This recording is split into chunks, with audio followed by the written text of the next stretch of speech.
Hello tout le monde, ravi de vous retrouver cette semaine. Aujourd'hui, j'ai décidé de vous faire une petite vidéo sur quels sont les principaux mots du lexique de la crypto-monnaie. Puisque c'est vrai que quand on débarque dans la crypto, on peut être un peu perdu avec tous ces mots anglais. Donc je vais vous faire un petit lexique rapide, efficace. N'hésitez pas à liker, à vous abonner. À tout de suite.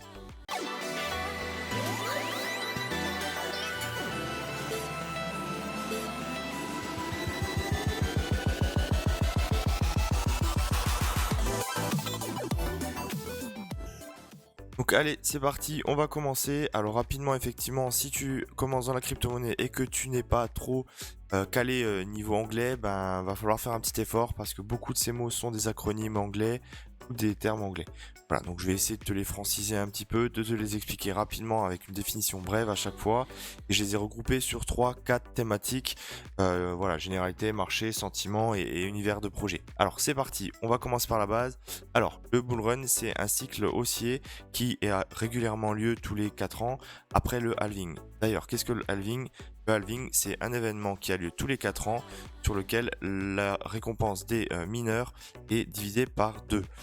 Derrière, ça provoque justement ces phases de marché haussier. Le bear market, c'est à l'inverse, une fois qu'on arrive sur ce haut de marché haussier, on a une longue période baissière qui s'appelle bear market. Et justement, une fois qu'on arrive en haut, c'est quoi? C'est un ATH. Alors l'ATH, c'est le all-time high, donc c'est le plus haut jamais atteint par une crypto-monnaie. On a souvent le terme aussi bearish, bullish. Tout simplement, quand c'est bearish, on va plutôt parler de tendance baissière. Quand c'est bullish, quand c'est taux haussier. Ensuite, un altcoin. Altcoin, ça fait référence à toutes les autres crypto-monnaies autres que le Bitcoin. Les shitcoins. Le shitcoin, c'est une crypto-monnaie dont il n'y a aucun fondamental. Voilà, c'est vraiment crypto de merde généralement.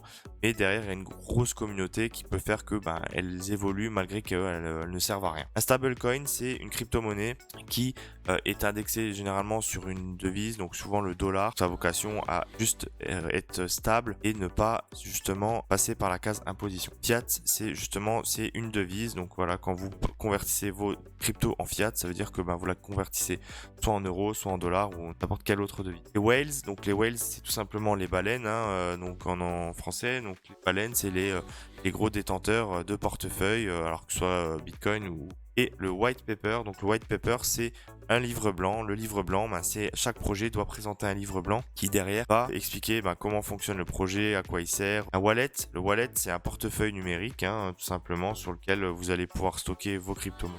Un échangeur centralisé, CEX, c'est un broker, c'est une place où vous pouvez échanger vos crypto-monnaies. Les plus connus, c'est Binance, Crypto.com, etc.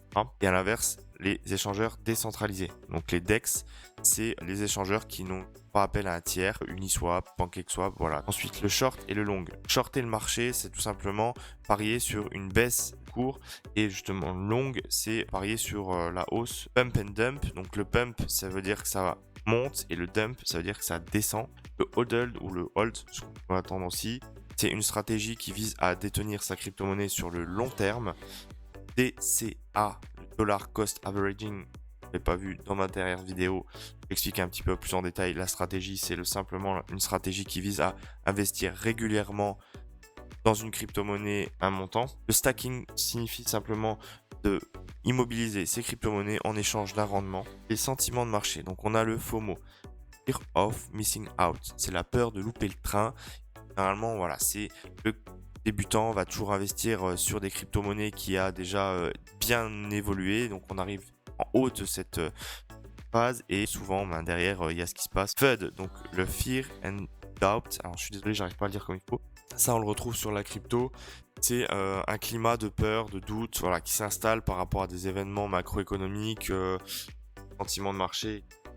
Voilà, donc j'ai fait le tour. S'il y a des mots que j'ai oubliés, n'hésite pas à les mettre en commentaire. J'essaie de te répondre pour tout ça. On se retrouve bientôt pour une nouvelle vidéo. Salut!